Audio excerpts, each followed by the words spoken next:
So ayan mga master, good morning. Magbo-broadcasting ulit tayo ngayon. Broadcasting lang tayo dito sa tabi mga master para tipid sa tipid tayo sa panggasolina. Kasi kung dadayo pa tayo sa malayuan, magagastusan talaga tayo sa gasolina. Pero sa mga susunod, rin tayo pa isa-isang dayo rin tayo or magmumotor tayo papunta sa ibang spot. Sa ngayon, dahil saglitan lang tayo kasi hindi naman buong araw yung bakante ko, dito muna tayo sa malapit. So ayan, dala ko palang setup. Ito, yung aking reel ay Diophanes 2000 series, spooled with 6 pounds na Eastern Hunter Hydra.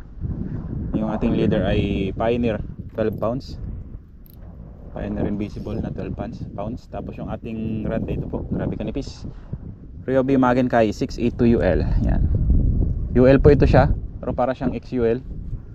Malambot yung tip nyo. Ito yung solid tip siya. Kung gusto nyo mag-avail nyan mga master, check nyo lang po yung Shopee ni Raiden. Di ko lang sure kasi kung may stock pa yan. Check nyo na lang po sa Shopee Raiden Tackle Store. Lalagay ko lang din po yung link sa description. Yan mga master, yung gamit nating lure, yung pininturahan lang natin ito mga master. Lumang lure natin to, 5 grams. Yan pink, si Pink Pututoy. So yan mga master, alas 10 ang pinaka high tide ngayon. Diretso na ako dun sa spot na target natin. Pero habang papunta tayo dun, agis-agis tayo dito sa mababaw.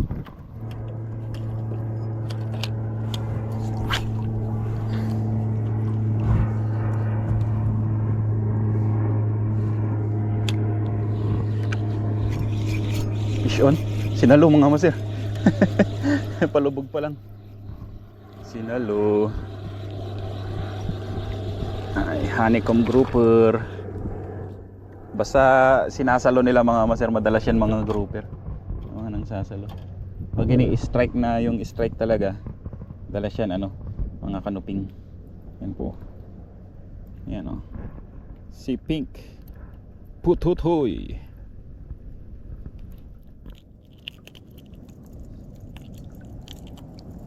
Si Pink ano ito? Ay, si Pink Tutoy po. Ay, kunin ko pala yung tinapay dito. Pack natin mga master yung tinapay. Ay, may pera pa nga pala dito, yung tira kong bumili ng tinapay. Lagyan natin ng tubig. Wala akong yelo eh.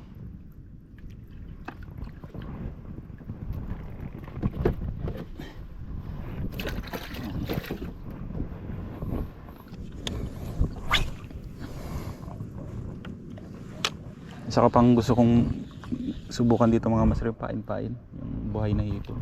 Fish on na mga master, buhay na hipon.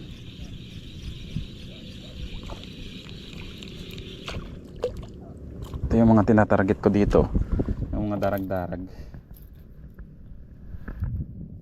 Reko.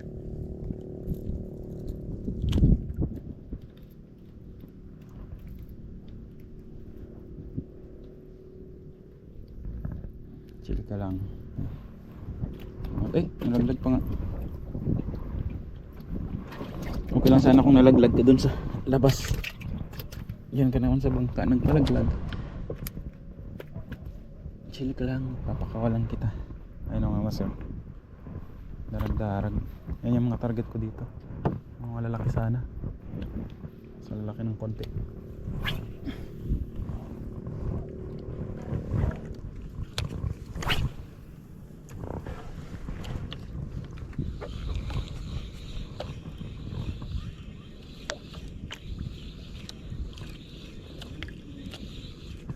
Fish on. Ay, kalakas ba? Patuloy, sabit. Yan pumapalag pa siya.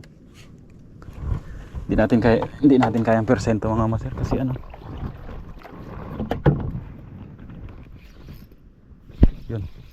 Umalis na siya. Umalis sa pagkakasabit.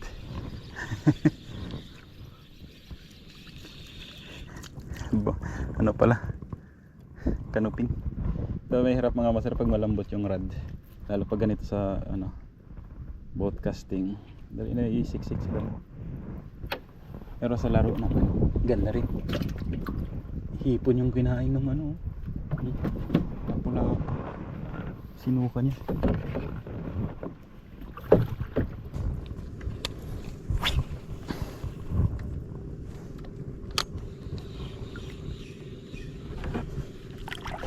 Fish on na naman. Grabe lang ka. Ano mag-strike ko nga master. Dito talaga sila sa damuhan.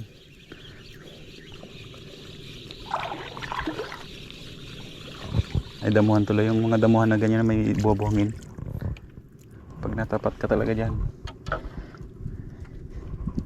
Ganda yung size ng ano. Honeycomb grouper.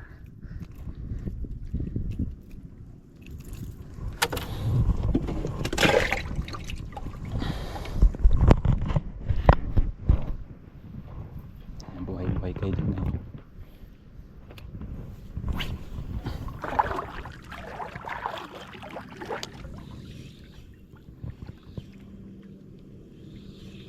Ginasalo lang nila mga master.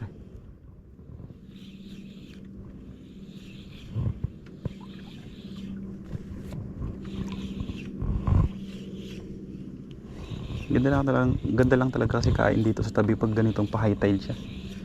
Hanggang ano yan mga master, hanggang peak ng high tide ang kain nila. Pag lampas ng peak ng high tide yan, pababa na siya. Hindi pong pababa yung tubig. Grabe na kainan ng kain. Kaya dapat samantalayin natin to hanggang mamayang alas 10.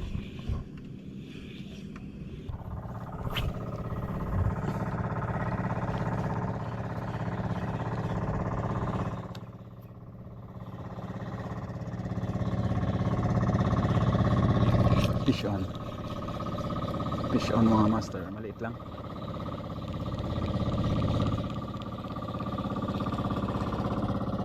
Itim na lapu-lapu.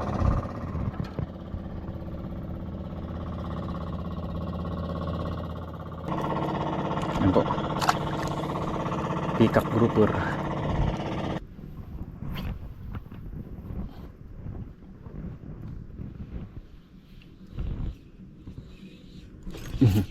Fish on. Uy, siniksik niya. Loko.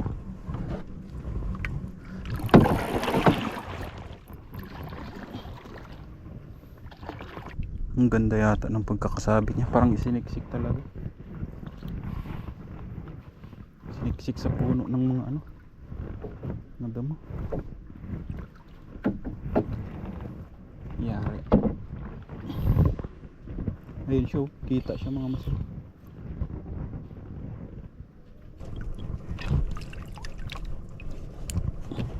Hirapan ako mag-akit mamaya. Ito binaba natin. Yun. Ay, thank you Lord at natanggal.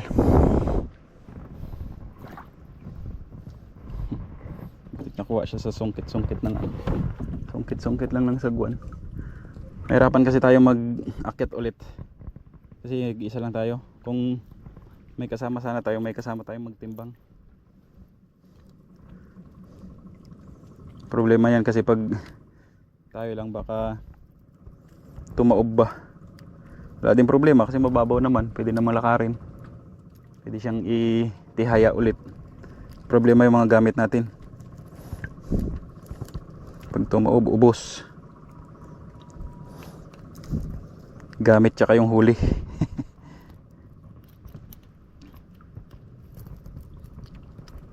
Ayan nga masira. Ganda rin yung ano niya, size niya. Parang ganun din sa isa kanina.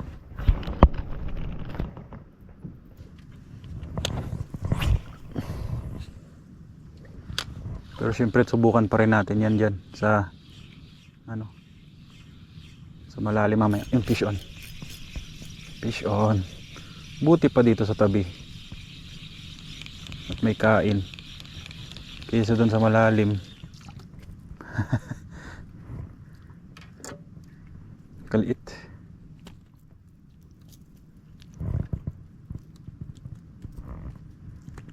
pala natin. Bye bye. Kung ano yung maganda-gandang size, yun pa yung nakawala.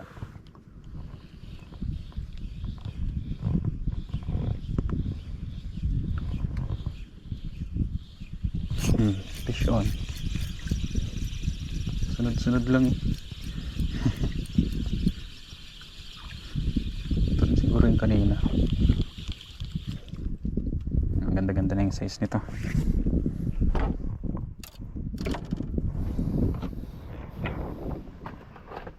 Pwede na din.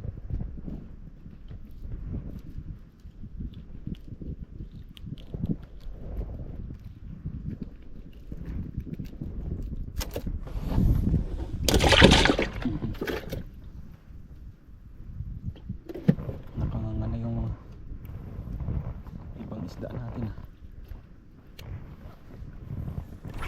sa tagal tagal na sundan yung mga huli natin. Nakanganga na sila.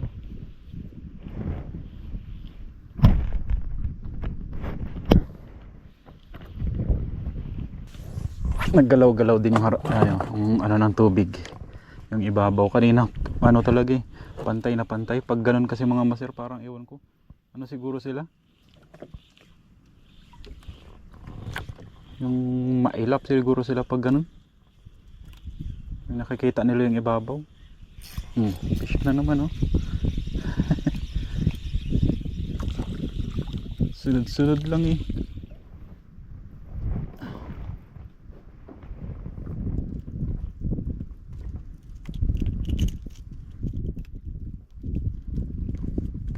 kuha na tayo ng pangpaksiw dito.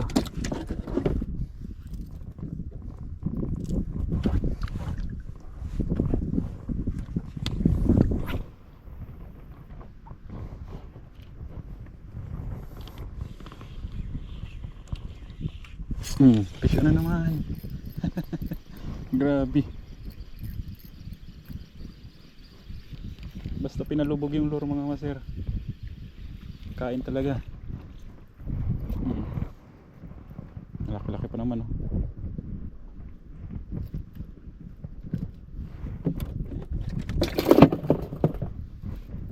kami nagdagan ng ilang piraso, tapos nung nag-jigging kami dadagdagan ulit ng yung mga suno. Ala, sumabit. Fish on ulit mga master. Malakas-lakas malakas-lakas. Nagdagan ng suno. Ayun. Buti ngayon medyo nabawas-bawasan na kasi naluto na yung iba.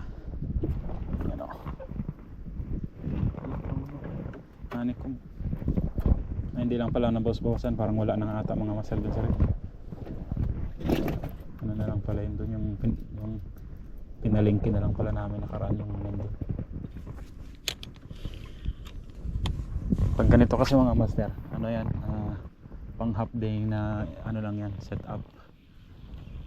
Hindi yan pwede na magtagal dito sa laot. Fish on na naman. Palubog lang talaga ang laban dito mga master. Grabe. Sapul kung sapul pag pinalubog.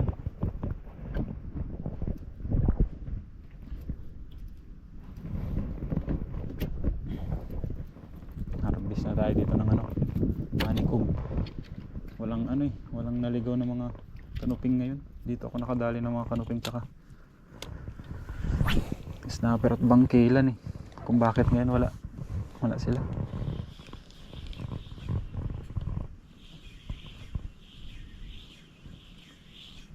Bagay kanina kasi ano rito kanina,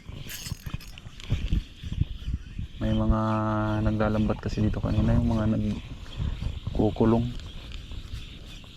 nagbabanderitas, kaya grabe kayo ng kain ng mga tumatakbong isda, mga isda na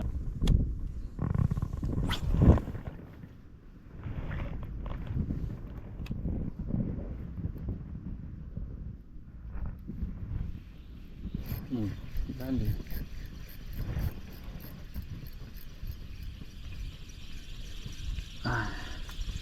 Tamang palubog lang.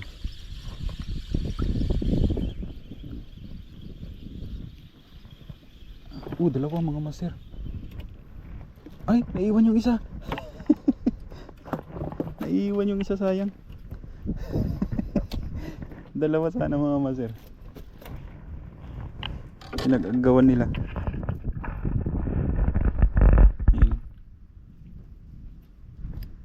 Naiwan yung isa. Nalaglag nung binitbit natin mga master. Siguro konting-konti lang talaga yung ano niya. Nag-agawan nila yung lure.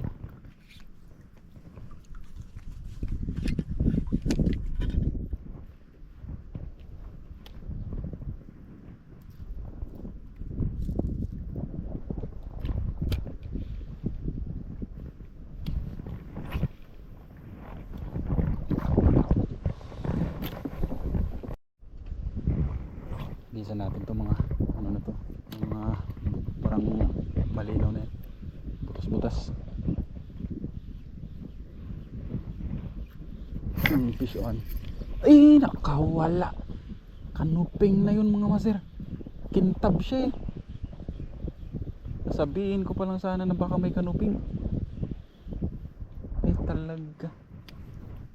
Oops, tingnan nga natin yung hook natin. Baka nauna. Sayang na unhook. Kanuping na yun. Kitang kita siya eh.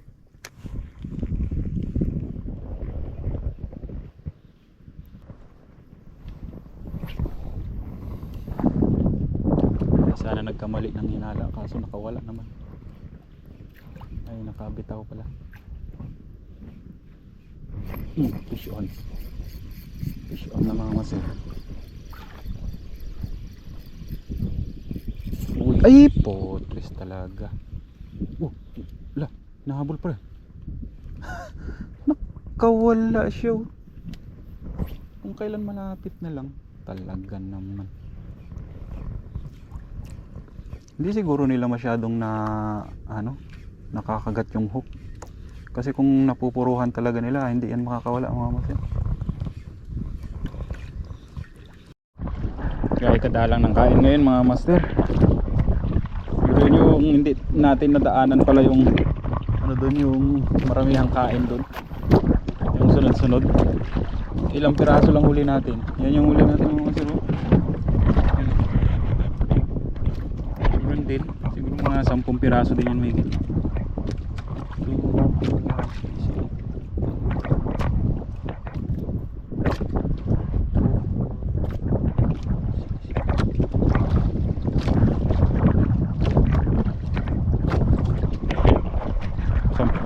Sampu mahigit mga master, 11 ata, 12.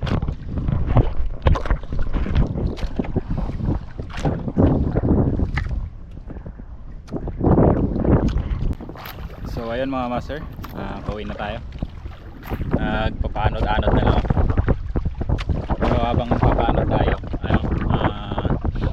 yung setup natin, ano natin, ihilig natin. Ito rin kasi yung patpat natin sa uyan natin. Doon. Sakto lang yung patpat natin. Paanod-anod lang tayo. Bilis din ang patpat oh. Kaya ayun mga master, hindi na nagdagdagan yung huli natin mula kanina. Sabagay hindi na rin tayo masyadong naghagis. Diretso na lang tayo nagsagwan. Ayan, pa rin yung huli natin. May panghulam na rin mga master kahit pa paano. Nakapaglibang na, nakapagtanggal na ng kate sa kamay. May pangulam na, may pangulam pa. So ayun, maraming salamat po ulit sa inyong suporta. At hanggang sa muli po. This is Prince Willie Fishing. Fish on. God bless.